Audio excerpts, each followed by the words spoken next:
அனைவருக்கும் வணக்கம். கடகராசிக்காரர்களுக்கு தை மாதம் முடிவதற்குள் பணமழை கொட்டப்போவது உறுதி என்று சொல்லக்கூடிய வகையில் கிரகநிலைகளின் அமைப்பு எப்படி உறுதிப்படுத்துகின்றன, எந்தெந்த கிரகநிலைகளின் அமைப்பு மிக வலுவாகவும் அதீத நன்மையை தரக்கூடிய அமைப்பில் கடகராசிக்காரர்களுக்கு உள்ளது என்று ஆராய்ந்து பார்க்கும் போது மிக அபரிவிதமான வளர்ச்சியை கொடுக்கக்கூடிய அமைப்பில் செவ்வாய் வலுவாக சஞ்சரிக்கிறாருங்க.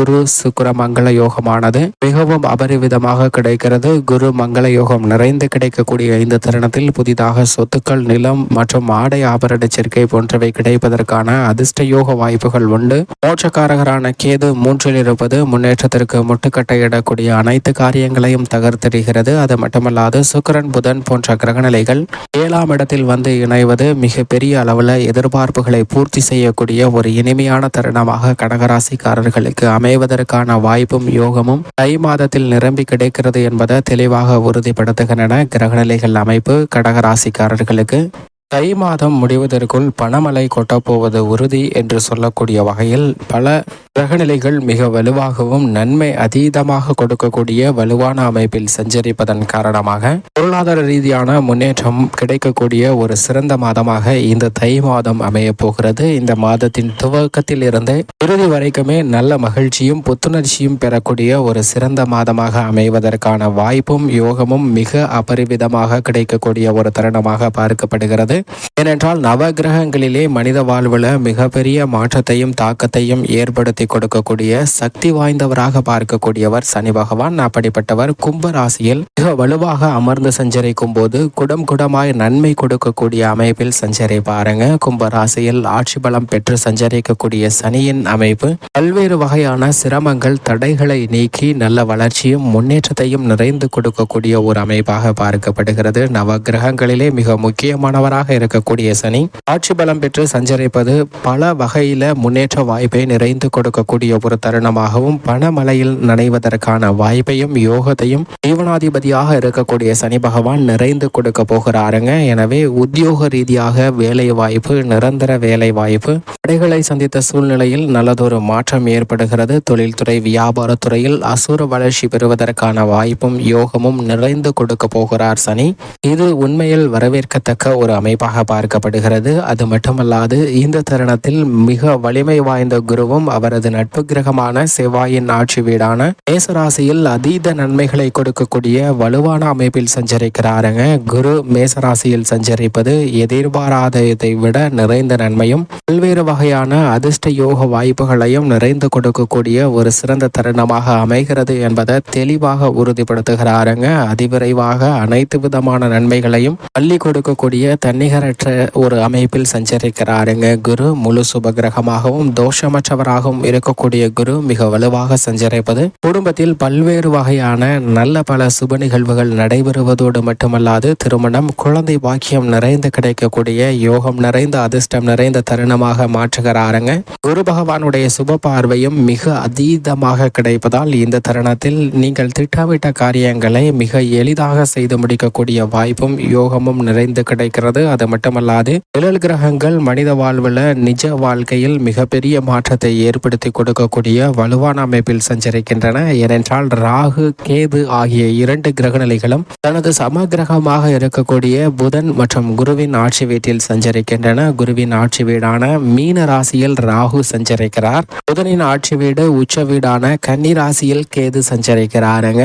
2 கிரகநிலைகளும் சமபலம் பொருந்திய கிரகத்தின் வீட்டில் சஞ்சரிப்பதால் இந்த தருணத்தில் எவ்வளவு பெரிய சிரமத்தை எதிர்கொள்ள வேண்டிய ஒரு சூழ்நிலை ஏற்பட்டாலும் அவற்றை சாதாரணமாக எதிர்கொண்டு மிகப்பெரிய அளவில் சாதகமாகவும் நன்மையும் யோகமும் அதிர்ஷ்டமும் நிறைந்தவையாக மாற்றிக்கொள்வதற்கான வாய்ப்பு அபரிவிதமாக கிடைக்கிறது என்பதை தெளிவாக உறுதிப்படுத்துகின்றன நிழல் கிரகங்கள். அது மட்டுமல்லாது சூரியன் இந்த தருணத்தில் மிகவும் வலுவாக மகர ராசியில் சஞ்சரிக்க போகிறாருங்க. சூரியனுக்கு பகை வீடாக கருதப்பட்டாலும் கூட இந்த தருணத்தில் அவர் வலுவாக மகர ராசியில் அமர்ந்திருப்பதால் இதனால் எதிர்பாராத பணவரவு நிறைந்து கிடைக்கும், அலைச்சல்கள் குறையும், அரசாங்க காரியங்களில் நிறைந்து லாபம் பெறக்கூடிய வாய்ப்பும் யோகமும் உண்டு. பல்வேறு வகையான தடைகளை நீக்கி முன்னேற்றத்தை நிறைந்து பெறக்கூடிய யோகமும் அதிர்ஷ்டமும் நிறைந்த ஒரு தருணமாக மாற்றி கொடுக்க போகிறார் சூரியன். உடல்நல குறைபாடு உள்ளிட்ட ஆரோக்கிய தொல்லைகள் விலகக்கூடிய ஒரு தருணமாக பார்க்கப்படுகிறது. அது மட்டுமல்லாது செவ்வாய் தனது நட்பு வீடான குருவின் ஆட்சி வீடான தனுசு ராசியில் வலுவாக சஞ்சரிக்கிறாருங்க.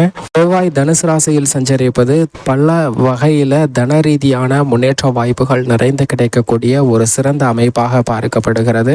பொருளாதார ரீதியாக சிக்கலையும் தடையும் சந்தித்த சூழ்நிலையில் மிகப்பெரிய மாற்றத்தை ஏற்படுத்தி கொடுக்கிறாருங்க. செவ்வாயின் அமைப்பு காரணமாக மங்களகரமான பல சுப நிகழ்வுகள் நடைபெறும். அது மட்டுமல்லாது குரு பார்க்கின் கோடி நன்மை என்பார்கள். அப்படிப்பட்ட குருவின் சுப பார்வை செவ்வாயின் மீது அதீதமாக கிடைக்கிறது. குரு மங்கள யோகம் நிறைந்த ஒரு மாதமாக இந்த தை மாதம் அமைகிறது. எனவேதான் அடுத்தடுத்து பல சுப நிகழ்வுகளும் மகிழ்ச்சியான தருணமாகவும் அமைவதற்கான வாய்ப்பை மங்களகாரகன் மிக தெளிவாக உறுதிப்படுத்துகிறாருங்க. புதிதாக நிலம், வீடு, வாகனம், புதிய வணிக வளாகம் போன்றவை வாங்குவதற்கான அதிர்ஷ்ட யோகங்கள் நிறைந்த ஒரு தருணமாக நிச்சயமாக அமைகிறது என்பதை தெளிவாக மங்களகாரகனான செவ்வாய் உறுதிப்படுத்துகிறார். விவசாயம் சார்ந்த பணிகளில் மிகப்பெரிய அளவில் முன்னேற்ற வாய்ப்புகள் காத்திருக்கின்றன. அது மட்டுமல்லாது சுக்கிரன் இந்த தருணத்தில் தை மாதத்தின் முற்பகுதியில் தனுசு ராசியிலும் பிற்பகுதியில் மகர ராசியிலும் சஞ்சரிக்க போகிறாருங்க. சுக்கிரன் தனது நட்பு வீடான மகர ராசிக்கு செல்வது மிகப்பெரிய அளவில் நன்மையும் அதிர்ஷ்டமும் நிறைந்து கொடுக்கக்கூடிய ஒரு அமைப்பாக பார்க்கப்படுகிறது. சுக்கிரனின் பார்வையில் குருவின் வீடும்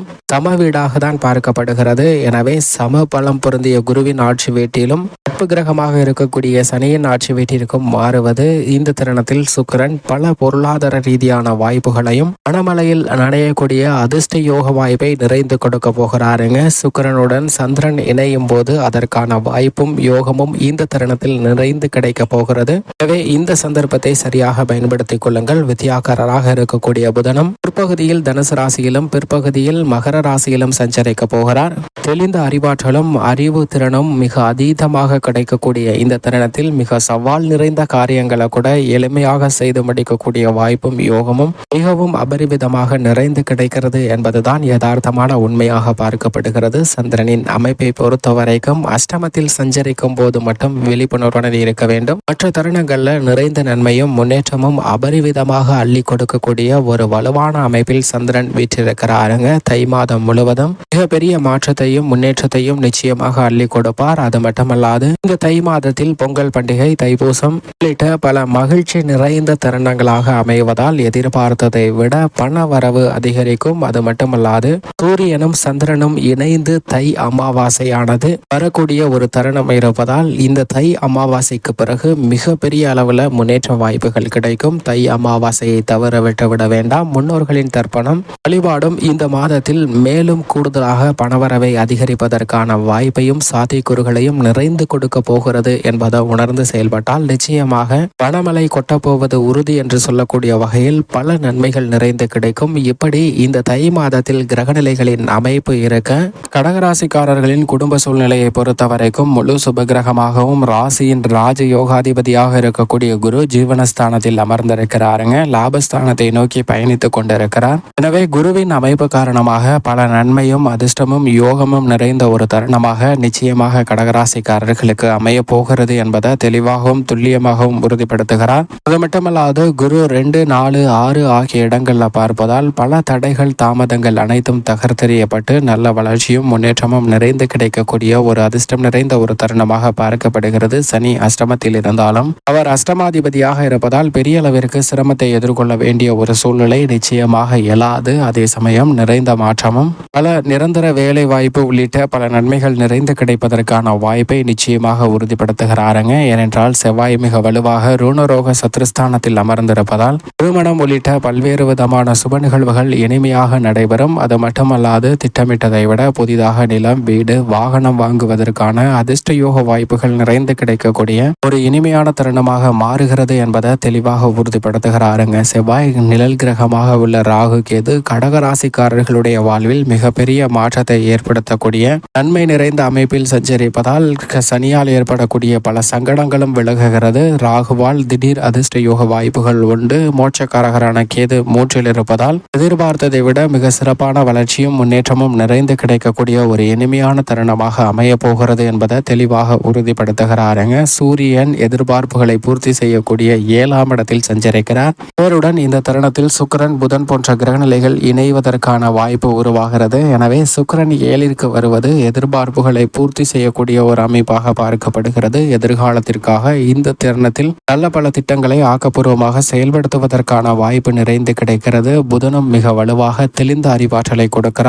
ஞாபக சக்தி, கிரகிக்கும் தன்மை அதிகரிப்பதால் கல்வியில் அசூர வளர்ச்சி பெறக்கூடிய இனிமையான தருணமாக பார்க்கப்படுகிறது. ராசியின் அதிபதியான சந்திரன் இந்த மாதம் முழுவதும் நிறைந்த நன்மையை கொடுக்கக்கூடிய வலுவான அமைப்பில் சஞ்சரிக்க போகிறாருங்க. திட்டமிட்டதை விட காரிய வெற்றியை நிறைந்து கொடுக்கக்கூடிய யோகம் நிறைந்த அமைப்பில் ராசியின் அதிபதி சஞ்சரிக்கிறார். மேலும் இந்த தருணத்தை கடகராசிக்காரர்கள் மிக சிறந்த மகிழ்ச்சிகரமான தருணமாக மாற்றிக்கொள்வதற்கு நிச்சயமாக தை மாதத்தில் வாரத்தில் ஏதேனும் ஒரு நாள் விரதம் இருந்து அருகாமையில் உள்ள முருகபெருமாள் ஆலயம் சென்று தீபம் ஏற்றி வழிபாடு செய்யுங்கள். இயன்றவரை மற்றவர்களுக்கு அன்னதானம் கொடுங்கள். அப்படி செய்வதால் நிறைந்த நன்மையும் முன்னேற்றமும் உங்களுடைய வாழ்வில் இனிதாக அமையும். கடகராசிக்காரர்களுக்கு